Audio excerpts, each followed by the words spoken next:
नमस्कार मित्रों, मैं डॉक्टर कृति साहित्य कृति के यूट्यूब चैनल पर आपका बहुत बहुत स्वागत करती हूँ। हम पढ़ रहे हैं वासुदेव नंदन जी की हिंदी व्याकरण की पुस्तक से, और हमने पिछली कक्षा में हिंदी भाषा की प्रकृति, स्वरूप और विशेषताओं को देख लिया था।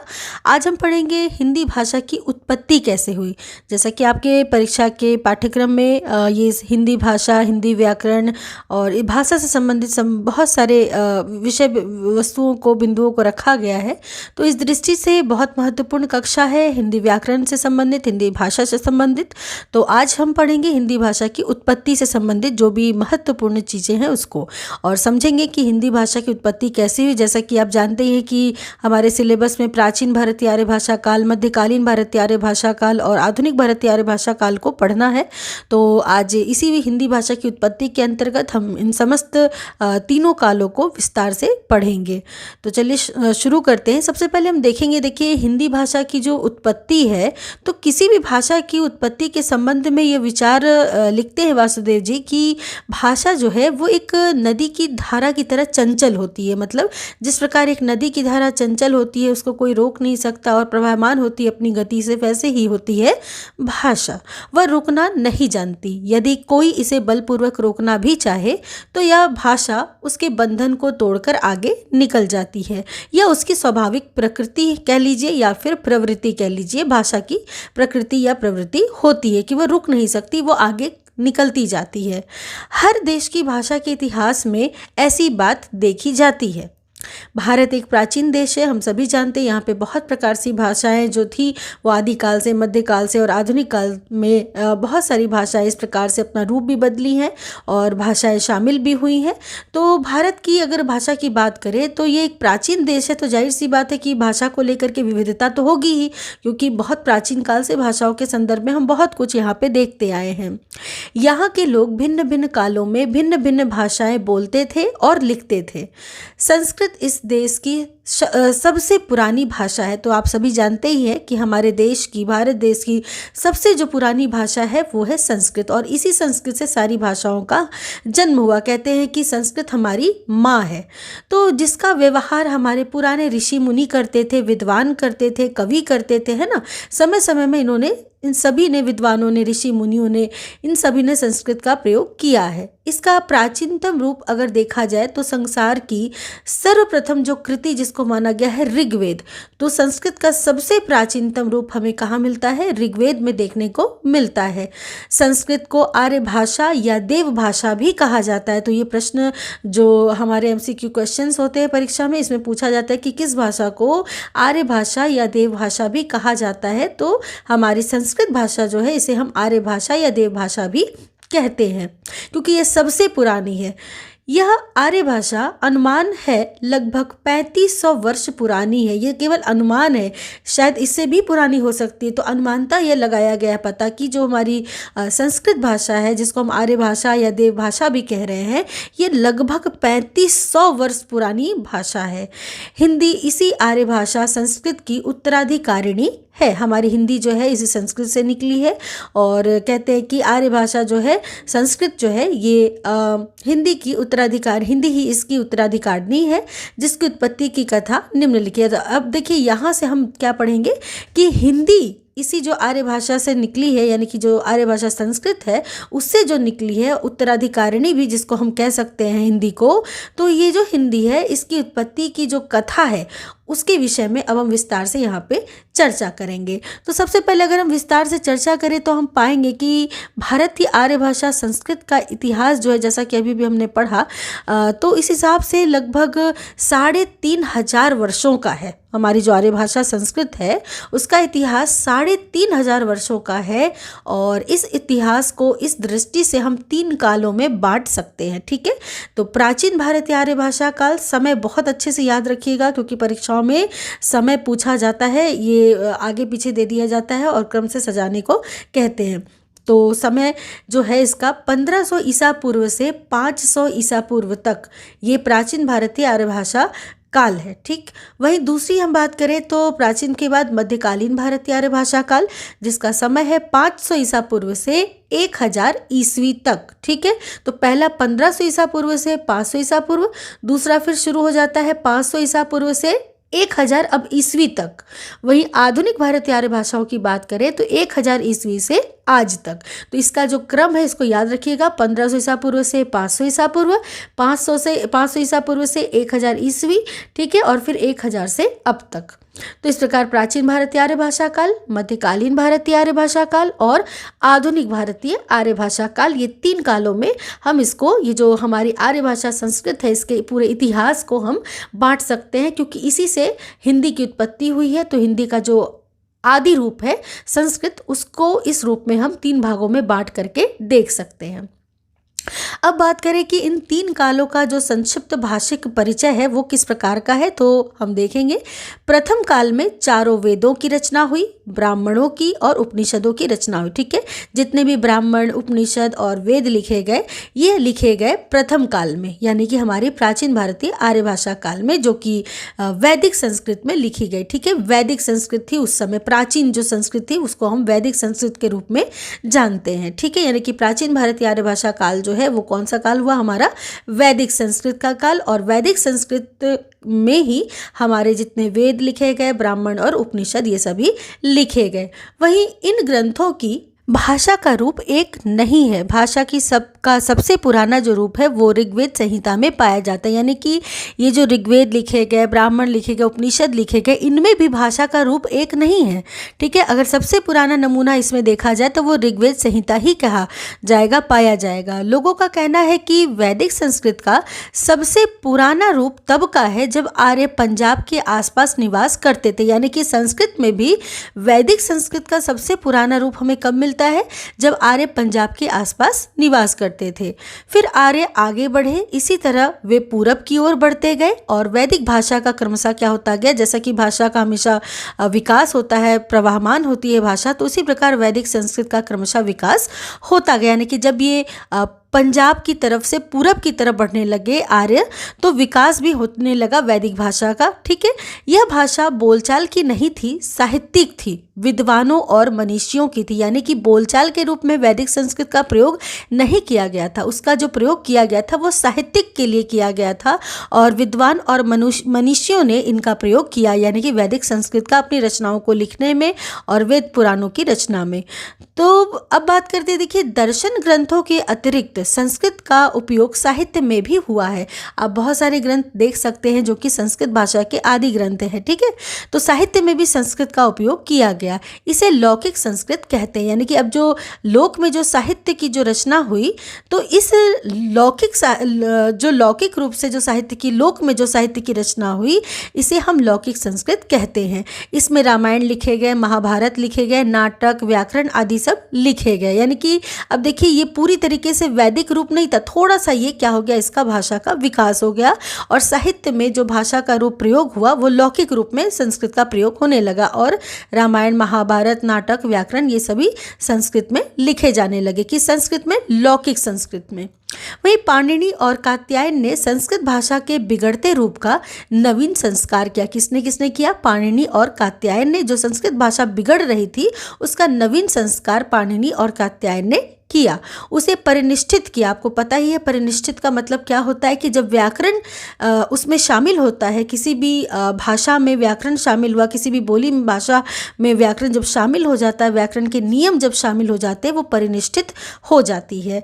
तो उसे परिनिष्ठित किया, यानी व्याकरण रूप से उसको सुदृढ़ किया और पंडितों के लिए मानक रूप प्रस्तुत किया। विदेशी विद्वानों, जिनमें हार्नली, ग्रियर्सन तथा वेबर का नाम हम देख सकते हैं, इन सभी विदेशी विद्वानों ने इस संस्कृत को बोलचाल की भाषा नहीं माना, किंतु भंडारकर और डॉक्टर गुणे ने इस मत का खंडन किया। यानी कि ये जो विदेशी विद्वान थे, जिसमें हार्नली, ग्रियर्सन, वेबर आदि थे, ये लोग मानते थे कि संस्कृत बोलचाल की भाषा नहीं है, किंतु इस बात का खंडन किया हमारे कौन, भंडारकर जी ने और गुणे जी ने। सच तो यह है कि साहित्य की भाषा बोलचाल की भाषा से थोड़ी भिन्न होती है। ये तो हम सभी जानते ही हैं कि देखिए, जिस प्रकार साहित्य में जिस प्रकार की भाषा आप पढ़ते हैं, क्या बोलचाल में उसी प्रकार की भाषा का प्रयोग करते हैं? नहीं करते। वो जाहिर सी बात है कि साहित्य की भाषा थोड़ी अलग होती है और बोलचाल की जो भाषा है वो थोड़ी सी अलग होती है। तो कहते हैं कि इस दृष्टि से लौकिक संस्कृत भाषा बोलचाल की भाषा से निश्चय ही दूर थी। जाहिर सी बात है कि जो साहित्य में प्रयोग होगा और जो लोक में बोलचाल के लिए प्रयोग होगा वो दोनों में अंतर तो होगा ही। तो वही कह रहे हैं यहाँ पे कि इस दृष्टि से लौकिक संस्कृत भाषा बोलचाल की भाषा से निश्चय ही दूर थी, किंतु शिष्ट भाषा बोली से बिल्कुल अलग नहीं होती है। जो शिष्ट भाषा होती है वो उस बोली से एकदम अलग तो नहीं हो सकती, हाँ बिल्कुल साहित्यिक रूप में होगी, अलग भिन्न होगी, लेकिन एकदम भिन्न वो नहीं हो सकती है। दोनों का आदान प्रदान हमेशा होता रहता है। प्रथम काल की प्राचीन भारतीय आर्य भाषा की कुछ भाषागत अगर हम विशेषताओं को देखें तो हम इस प्रकार पाएंगे कि भाषा योगात्मक थी। ध्यान रखिएगा, हम प्राचीन भारतीय आर्य भाषा की बात कर रहे हैं जिसकी भाषा क्या थी, योगात्मक थी। शब्दों में धातुओं का अर्थ प्राय सुरक्षित था। भाषा अपेक्षाकृत अधिक नियमबद्ध थी। भाषा संगीतात्मक थी। 3 लिंग और 3 वचन थे। पदों का स्थान निश्चित नहीं था। शब्द भंडार में तत्सम शब्दों की संख्या अधिक होती थी। दक्षिण के अनेक द्रविड़ शब्दों का उपयोग इसमें होने लगा था। यानी कि भाषा क्या थी, प्राचीन भारतीय आर्य भाषा की, क्योंकि इस प्रकार पॉइंट्स दिए रहते हैं और पूछा जाता है कि इनमें से कौन सी नहीं थी, तो ध्यान रखना है कि प्राचीन भारतीय जो आर्य भाषा की हम बात करें तो वो योगात्मक है। धातुओं का अर्थ उसमें सुरक्षित है। नियमों से ज़्यादा बंधी हुई थी। संगीतात्मक थी। 3 लिंग और 3 वचन थे। पदों का स्थान निश्चित नहीं था प्राचीन भारतीय आर्य भाषा में। वहीं शब्दों की बात करें तो शब्द भंडार में तत्सम शब्दों की अधिकता थी और दक्षिण के अनेक द्रविड़ शब्दों का इसमें उपयोग होने लगा था।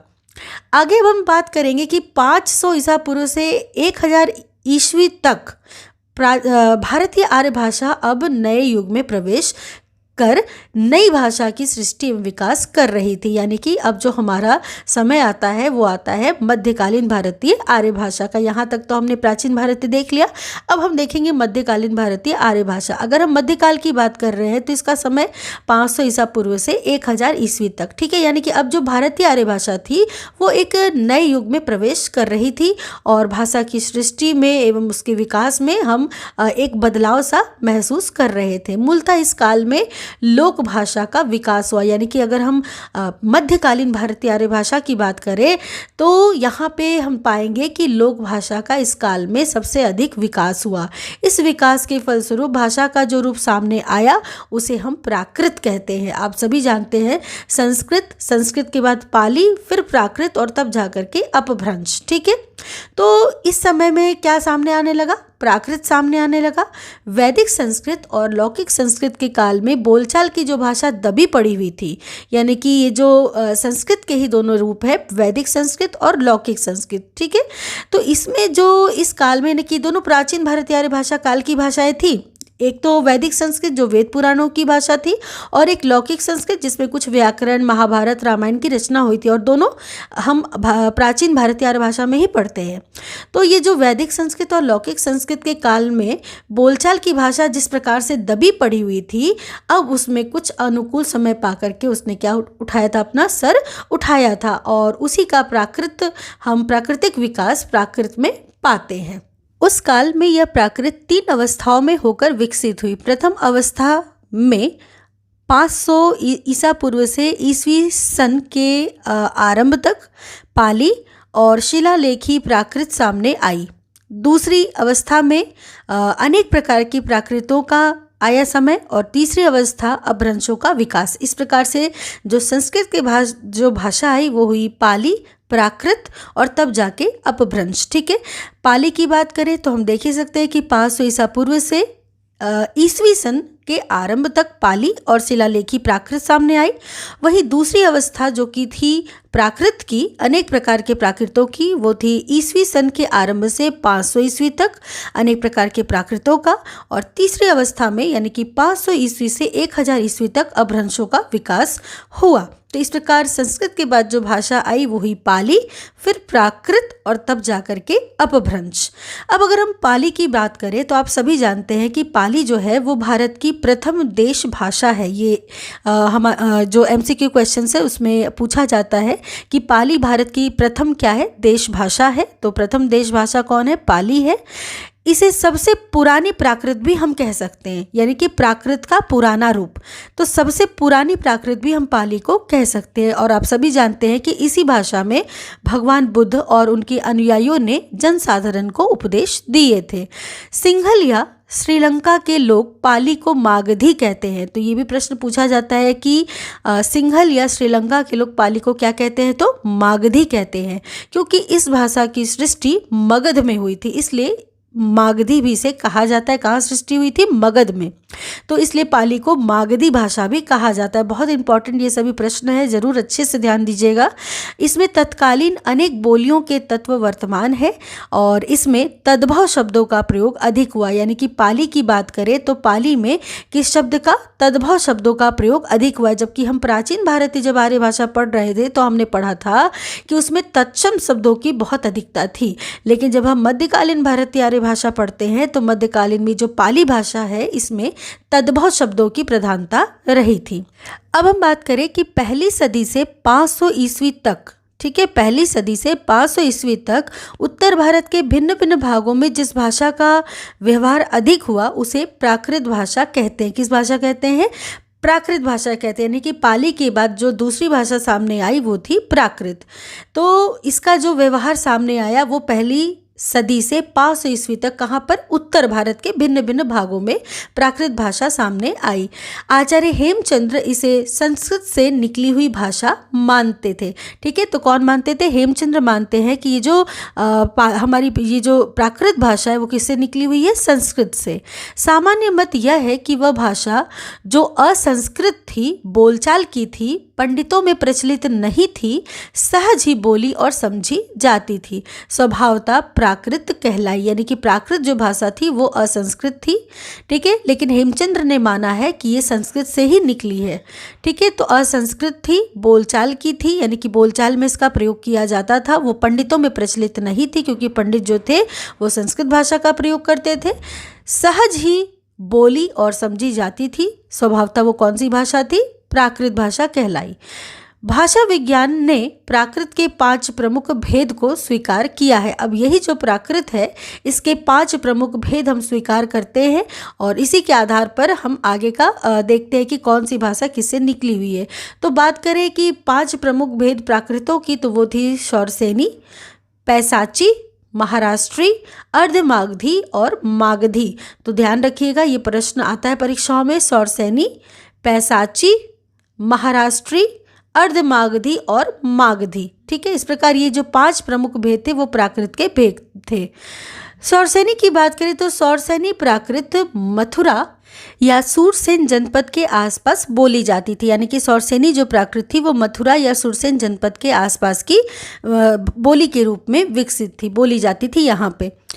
यह मध्य देश की प्रमुख भाषा थी। यानी कि मध्य देश की जो प्रमुख भाषा थी वो थी शौरसेनी। ठीक है, मध्य देश की प्रमुख भाषा जिस पर संस्कृत का प्रभाव था। अब चूंकि मध्य देश की भाषा थी और सुरसेन के आसपास, जनपद के आसपास बोली जाती थी, मथुरा के आसपास बोली जाती थी, और कहते हैं कि इस पर किसका प्रभाव था, शौरसेनी पर संस्कृत का प्रभाव था। मध्य देश संस्कृत का मुख्य केंद्र था और संस्कृत का जो मुख्य केंद्र था, ये सभी बातें आपको याद रखनी है। ठीक है, तो मध्य देश जो था वो संस्कृत का मुख्य केंद्र था। तो पूछा जाएगा संस्कृत का मुख्य केंद्र कौन था, तो मध्य देश था। ठीक है, क्योंकि मध्य देश ये जो मथुरा और सुरसेन जनपद की प्रमुख भाषा थी और जिस पर संस्कृत का प्रभाव था, और इस दृष्टि से संस्कृत का मुख्य केंद्र था मध्य देश। बाद में यही हिंदी का मूल केंद्र या गढ़ बन गया। यही मध्य देश बाद में जाकर के हिंदी का मूल क्या बन गया, केंद्र या गढ़ बन गया।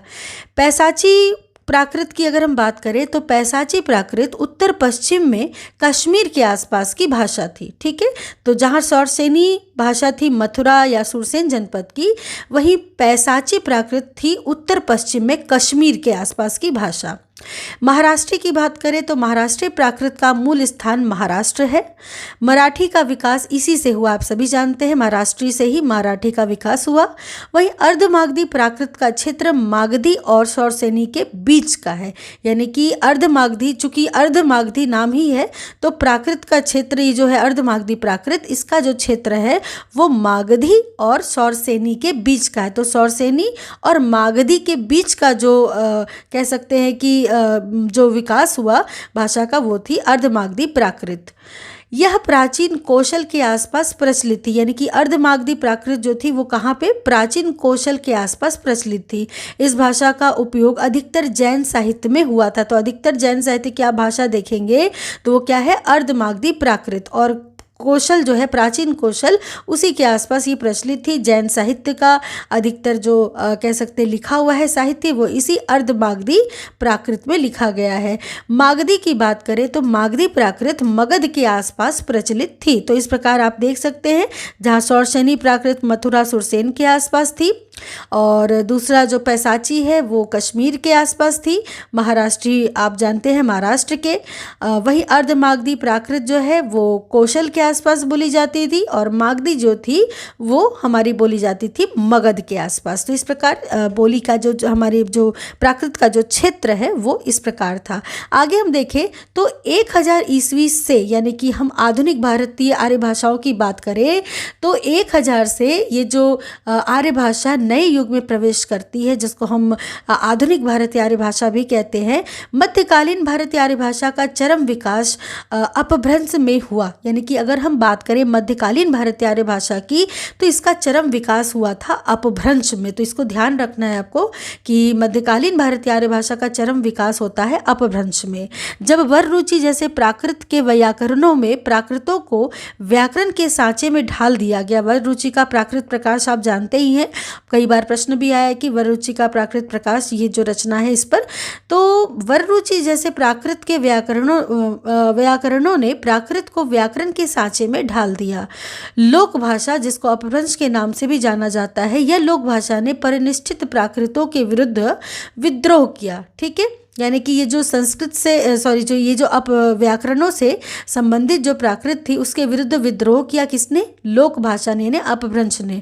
यह वस्तुतः पंडितों की भाषा पर जनता की भाषा की विजय थी एक प्रकार से। चूंकि आप जानते हैं कि पंडित अपभ्रंश को महत्व नहीं देते थे, वे संस्कृत को अधिक महत्व देते थे। तो ऐसी स्थिति में ये जो लोक भाषा अपभ्रंश है उसने एक प्रकार से पंडितों की भाषा पर जनता की भाषा की विजय थी, जो अपभ्रंशों में फलवती हुई। अपभ्रंश में अनेक प्रकार के नाम, देखिए अपभ्रंश के बहुत सारे नाम हमें देखने को मिलते हैं और इन सभी नामों से आपको परिचित होना आवश्यक है। जैसे अपभ्रंश के अनेक नाम प्रचलित है, ग्रामीण भाषा, देशी, देश भाषा, अपभ्रंश, अवहंस, अवहथ, अवहट्ठ, अवहट्ठ, अवहट्ट आदि। ठीक है, तो ये सभी जो नाम है वो अपभ्रंश के ही नाम है। अपभ्रंश का अर्थ ही है बिगड़ा हुआ या फिर गिरा हुआ या फिर भ्रष्ट। तो ये भी पूछा जाता है कि अपभ्रंश का अर्थ क्या है, तो अपभ्रंश का अर्थ है बिगड़ा हुआ, गिरा हुआ या फिर भ्रष्ट। ये नाम पंडितों द्वारा ही दिए गए थे। जाहिर सी बात है कि वे इसको पसंद नहीं करते थे अपभ्रंश को, और कहते थे ये बिगड़ी हुई भाषा है, गिरी हुई भाषा है या भ्रष्ट भाषा है। ये सभी अपभ्रंश के लिए प्रयोग करते थे पंडित, जिन्हें लोक भाषा सदा इसी रूप में दिखाई पड़ती रही। यानी कि लोक भाषा के संदर्भ में इनकी जो मानसिकता थी पंडितों की उस समय यही थी।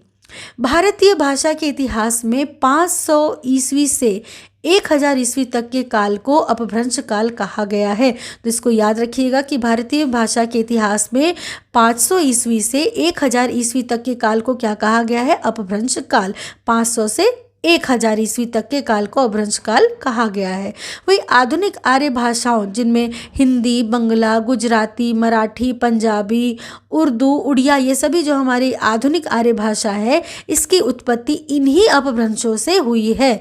तो ये जो अपभ्रंश अभी आपने पढ़ा, इन्हीं सभी अपभ्रंशों से ही इन सभी आधुनिक भारतीय आर्य भाषाओं की क्या हुई है, उत्पत्ति हुई है। इस प्रकार एक प्रकार से ये अपभ्रंश भाषाएं प्राकृत भाषाओं और आधुनिक भारतीय आर्य भाषाओं के बीच की कड़ियाँ हैं। तो ये जो अपभ्रंश भाषाएं हैं वो प्राकृत भाषा, जो पुरानी जो पाली, प्राकृत और अपभ्रंश जो चलती थी, तो ये सभी अपभ्रंश भाषाएं प्राकृत भाषा और आधुनिक भारतीय आर्य भाषा के बीच की क्या है, कड़ी है। कौन, अपभ्रंश भाषाएं। प्राकृत भाषाओं की तरह अपभ्रंश के परिनिष्ठित रूप का विकास भी मध्य देश में ही हुआ था।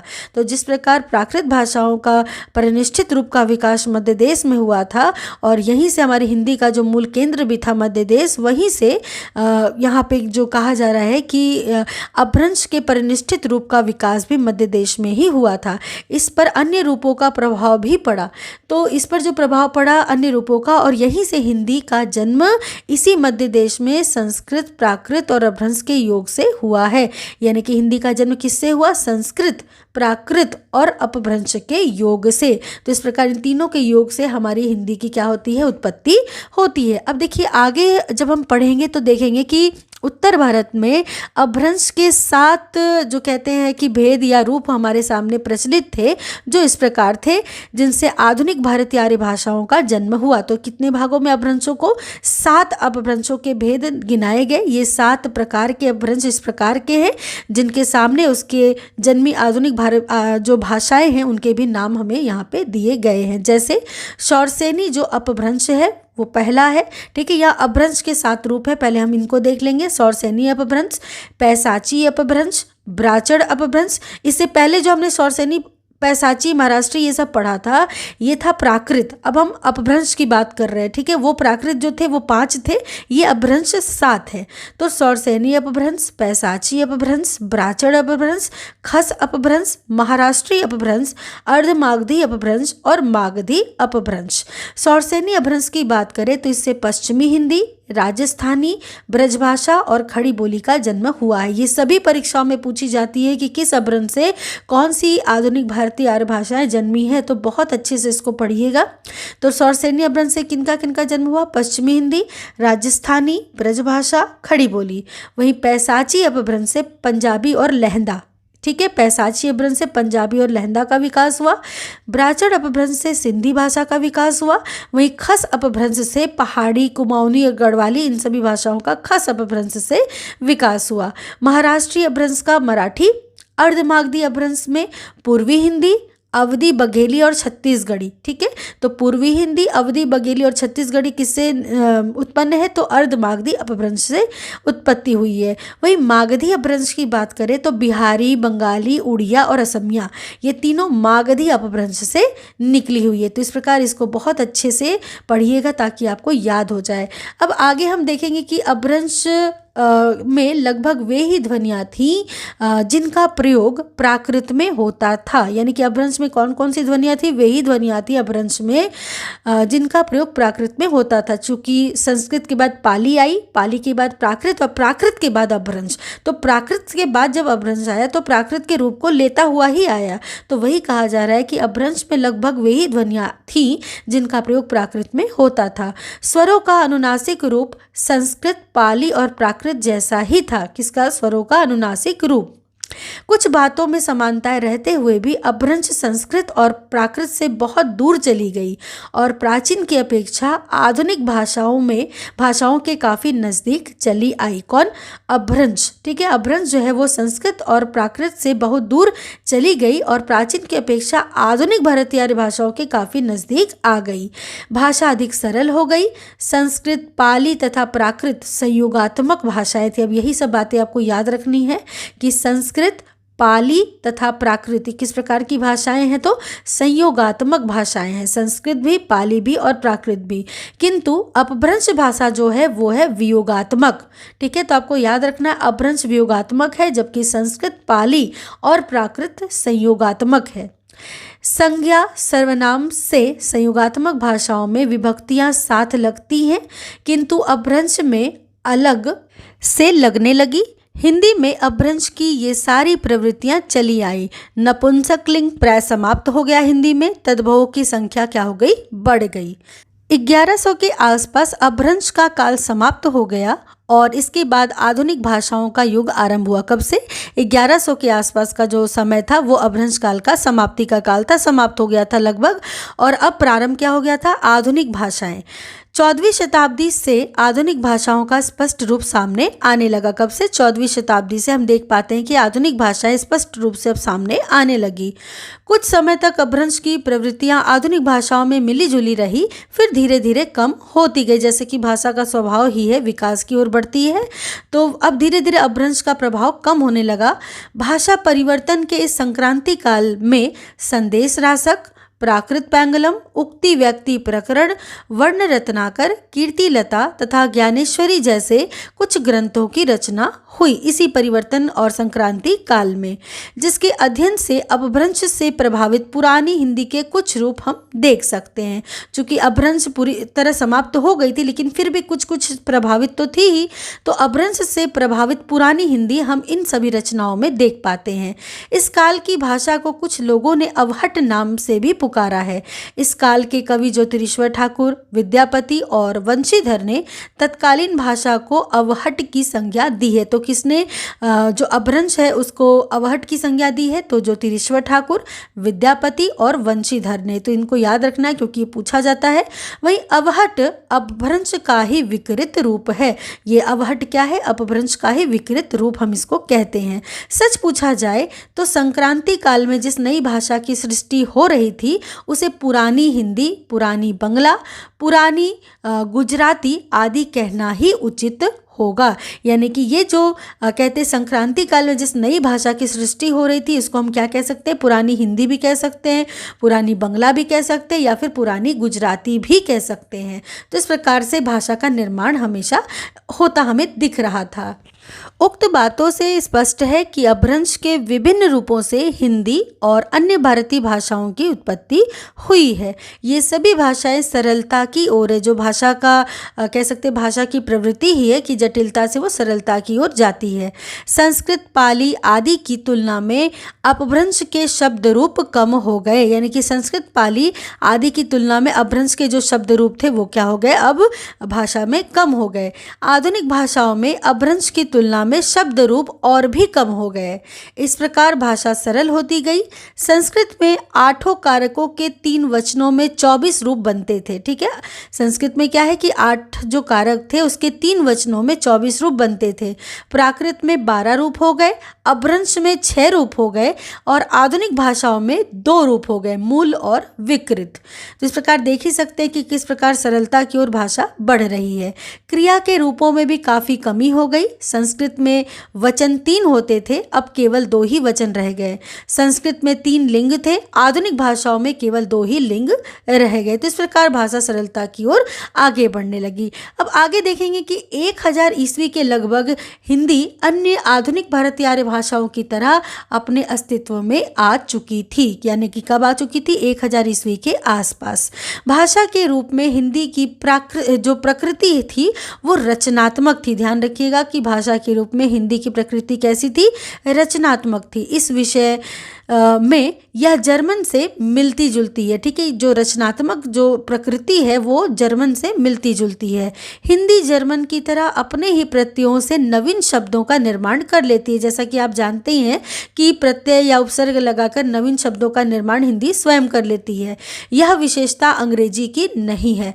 डॉक्टर उदय नारायण तिवारी हिंदी को उधार लेने वाली भाषा न कहकर रचनात्मक भाषा कहना ठीक समझते हैं। कौन? उदय नारायण तिवारी जी। वहीं इस दृष्टि से आर्य भाषाओं में हिंदी का अपना अलग व्यक्तित्व है। हिंदी की दूसरी विशेषता यह भी है, एक तो थी कि प्रत्ययों से ये नवीन शब्दों का निर्माण कर लेती है, और दूसरी विशेषता यह है कि आरंभ से ही इसमें तद्भवों की अधिकता रही है। ये तद्भव हिंदी के प्राण है। क्या है? तद्भव हिंदी के प्राण है।